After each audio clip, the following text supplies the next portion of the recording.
የሰው ልጅ ምንም ጀግና ቢሆን ማለት ነው ምንም ጀግና ቢሆን መውደቁ አይቀርም እና ዛሬ ላይ በዝና ማየት ትችላላችሁ። እና ጀግና ነው በቃ ጀግና ነው የሚያጫውተው። ከሱ በላይ ሰው የለም፣ ከሱ በላይ ሀብታም የለም፣ ከሱ በላይ አቋም ያለው ሰው የለም፣ ከሱ በላይ ቆንጆ የለም። በሁሉ ነገር በቃ የበላይ ነኝ ብሎ ነው የሚያስበው። እና ዛሬ ላይ እንግዲህ በእግር ተረግጧል ማለት ነው። እንዲሁም በሚጠላቸውና ትናንት ባንቋሸሻቸው ሰዎች እግር ስር ገብቷል ማለት ነው። እና የሰው ጀግና የለውም በቃ ያላህ እንጂ የሰው ጀግና የለውም። ስለዚህ ማንም ሰው ያሸነፈን ቢመስላችሁ በተለይ በተሳሳተ መንገድ ሰዎችን ያሸነፈን የሚመስላችሁ አይነት ሰዎች ስህተት ነው። አንድ ቀን መውደቃቸው አይቀርምና ህይወት እንደዚህ ናት፣ ወጣ ወረድ ያላት። አሰላሙ አለይኩም ወራህመቱላሂ ወበረካቱሁ። ውድና የተከበራችሁ ቻናሌ ቤተሰቦች እንዴት ናችሁ? ደህና ናችሁ ወይ? ለቻናሌ አዲስ ከሆናችሁ ላይክ፣ ሼር፣ ሳብ እያረጋችሁ አበረታቱኝ። ከጎኔ ሆናችሁ ለምታበረታቱኝ ውድ ሀገሬ ልጆች ከልብ አመሰግናለሁ። በያላችሁበት ሰላማችሁ ብዝት ይበልልኝ። ቪዲዮ ላይክ እያደረጋችሁ ቫይራል እንዲወጣ አድርጉልኝ ማለት ነው። የምትመለከቱ ሰዎች አሁን 300 ምናምን 400 ይታያል፣ ግን ላይክ 10 እንኳን 20 እንኳን አይኖረውም። እና ላይክ አድርጉልኝ፣ ምን ችግር አለው? አይከፈልበት። ስደተኛ እህታችሁ ነው፣ መስራት ፈልጋለሁ። ለመስራት ደግሞ እናንተ ጊዜ ያስፈልገኛል ማለት ነው። እና ሁላችሁም እንስራ። የሰራ ሰው ያስከብራል፣ መስራት ያስከብራል። መስራት ከሰው በላይ ያደርጋል። ሞገስ እንግዲህ አይታችሁታል። በፊት እሱ ድሃ ነህ ብላ ትተው ሄደችው መስሎት ነበረ። ነገር ግን እሷ ድሃ ነው ብላ ሳይሆን የሄደችው መጥፎ ሰው ስለነበረ እሱን በሷ ምክንያት ሲሞት ማየት ስላልፈለገች ከማትወደው ሰው ጋር የሲኦል ኑሮ እየኖረች ትገኝ ነበረ። ዛሬ ላይ እንግዲህ ቀኑ ደርሶ ወደ ራሱ መልሷታል። መጨረሻው ካማረ አማረ፣ ካላማረ ደግሞ እንግዲህ ያለውን ሁኔታ እናያለን አብረን ማለት ነውና የሰው ልጅ እንደወደቀ አይቀርም። እናንተ ጠንካራ ከሆናችሁ ዛሬ ያጣችሁትን ነገ ታገኙታላችሁ። ዛሬ ያገኛችሁትን ደግሞ ነገ ታጡታላችሁ። ስለዚህ ህይወት ማለት ውጣ ውረድ እንዳላት፣ አቀበትና ቁልቁለት እንዳላት፣ ደስታና መከፋት እንዳላት ማወቅ መቻል አለብን ማለት ነውና ከዛ አንጻር እንግዲህ የሰው ልጅ ሁሌም ቢሆን ለሚመጣበት ነገር አልሐምዱሊላህ ማለትን መልመድ አለብን ማለት ነው እንጂ በምንደሰት ሰዓት ጩቤ መርገጥ፣ በምንከፋ ሰዓት እንጦሮጦስ መግባት ወይ ደግሞ ተስፋ ቀርቶ መቅረት ወይ ደግሞ በሱስ መደበቅ አይደለም ሰው ማለትና ሁሌም ብትሆን በሚመጣበት ነገር አላህ የጻፈው ነው። አንደኛ አላህ የሚያውቀው ነገር ነው፣ ሁለተኛ እሱ የጻፈው ነው፣ ሶስተኛ ደግሞ በቃ ምንም ማድረግ አይቻልም። ቀድርን ማመን መቻል አለብን። እሱ ሁን ያለው ይሆናል፣ አትሆን ያለው አይሆን ትላላችሁ እና እንግዲህ ታውቃላችሁ ሁላችሁም ማህሌት እንዴት ስትሆን እንደከረመች በእያንዳንዳቸው ላይ ያላትን ነገር እና እሷ ማህሌት አያችሁት አይደል? በሰው መመካት ምን ያክል እንደሚጥላችሁ እንዳልኳችሁ ዝና በአይምሮ በቃ የበላይ ነኝ ብሎ የሚያስብ ሰው ነው። በገንዘቡ፣ በማንነቱ፣ በአቋሙ በቃ እኔ የሆነ በጀግንነቱ የበላይ ነኝ ብሎ ነው የሚያስበው። ከዛም አንጻር ራሱን ብቻ ሳይሆን ሰዎችንም ይዞ ይገላል። የኔን አራያ ተከተሉ እያለ ማህሌትንም እፍራታንም የሆነ ኬዝ እንደምትል እያላቸው ነበረ። እና እንግዲህ ማህሌትም እንደዛ የርቃም ቪዲዮ ሊለቀቅባት የቻለው በማን ነው? በሱ ምክንያት ነው። አይዞሽ ልቃቂውን ያለሁልሽ፣ ቤቱን ባንቺ ስም ይሆናል፣ ልጅቷ ማትታከምን ብሩክ የሚታሰራ ላይ እያለ እየገፋፋ እኔ ያለሁልሽ አታሸንፍ ያለሽ እያላት፣ ዛሬ ላይ ግን እሷንም ገደል መክተቱ አይቀርም። ምክንያቱም እሱ ቃል ገብቶላት የነበረው ቤቱን በስምሽ አረግልሻለሁ፣ አንቺ ግን የምልሽን ኩላ እሺ በይ።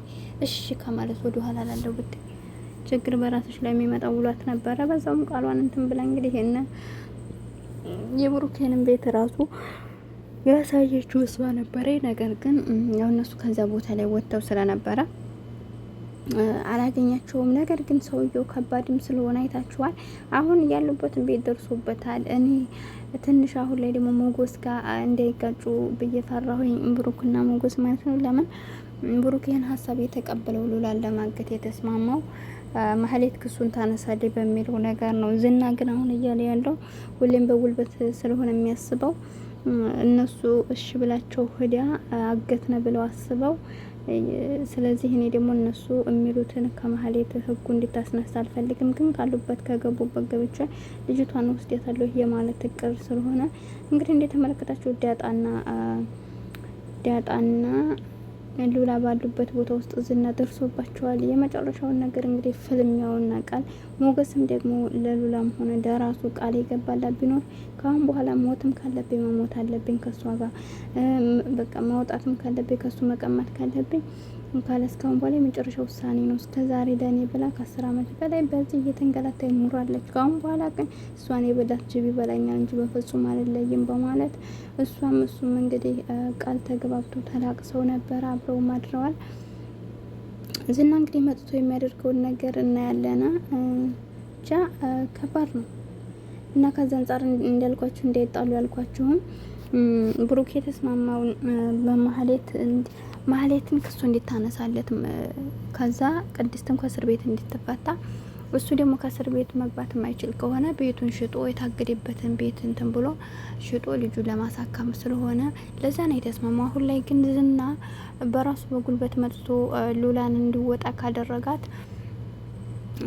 ክሱም አይነሳለትም። መልሶ ወደ እስር ቤት ባይገባ እንኳ ቅድስት ከእስር ቤት አትወጣም።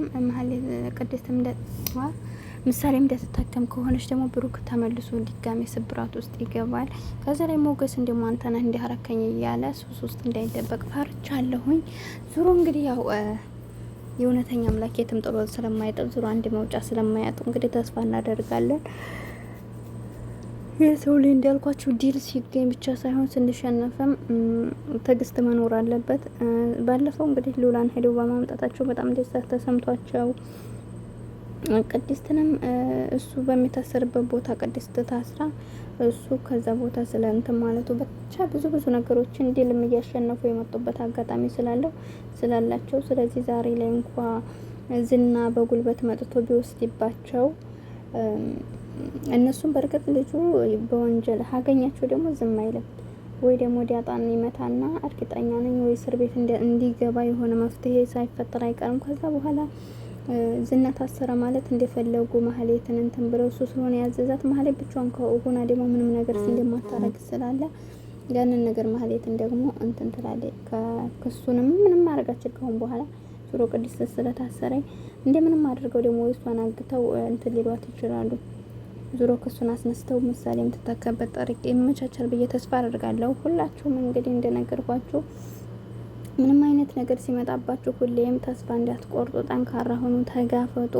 እንዲሁም ደግሞ ሁሌም እናንተ እኔ በላይ ነኝ፣ የሰው በላይ ነኝ፣ እኔ በቃ ከሰው በልጣለሁ በአቋምም ይሁን በመልክም ይሁን በጀግንነትም ይሁን ብላችሁ የምታስቡ አይነት አመለካከት ይሄ የዘቀጠ አመለካከት ነው። አንደኛ ለሰው ልጅ ክብር አይኖራችሁም። ሁለተኛ ደግሞ ለራሳችሁ ለፈጣሪያችሁ ራሱ የማይፈቅደውን ነገር ነው የምታደርጉት። ምክንያቱም እኔ በላይ ነኝ ብላችሁ ካሰባችሁ ለሰው ልጅ ርህራሄ የላችሁም። እንግዲህ ዝና እንደምትመለከቱት እያንዳንዱ ነገር በሰው ላይ የሚያደርሰው ነገር እኔ በቃ የበላይ ነኝ ማንም ምንም ሊያደርገኝ አይችልም በማለት ስለሆነ እንዲህ አይነት አመለካከት ደግሞ እንኳን ከሰው ልጅ ጋር ከፈጣሪ ጋር ራሱ ያግባባም የሚሰራው ወንጀል ስለሆነ ማለት ነው። አላህ ከወንጀል ያጽዳና። ሁላችሁንም ወዳችኋለሁ፣ አከብራችኋለሁ። ለቻናል አዲስ ከሆናችሁ ላይክ ሰብ እያደረጋችሁ አበረታቱኝ። ምሳሌ ትታከም ይበቃዋል፣ ብሩክም ካሁን በኋላ መፈተን ይበቃዋል እምትሉ ሁላችሁም ኮሜንት ላይ ያስቀምጡልኝ።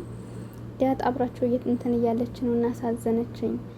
ማንነትን ማጣት ብላ የተናገረችው ነገር አዋን የሰው ልጅ ከምንም በላይ ማንነትን ማጣት ነውና ማንነታችንን እንዳናጣ ሁሌም ቢሆን ቤተሰቦቻችንንም ሆነ ወገኖቻችንን አላህ ያኖርልን። ወዳችኋለሁ፣ አከብራችኋለሁ። ቻናሌ ላይክ ሰብ እያደረጋችሁ አብረታቱኝ። አሰላሙ አለይኩም።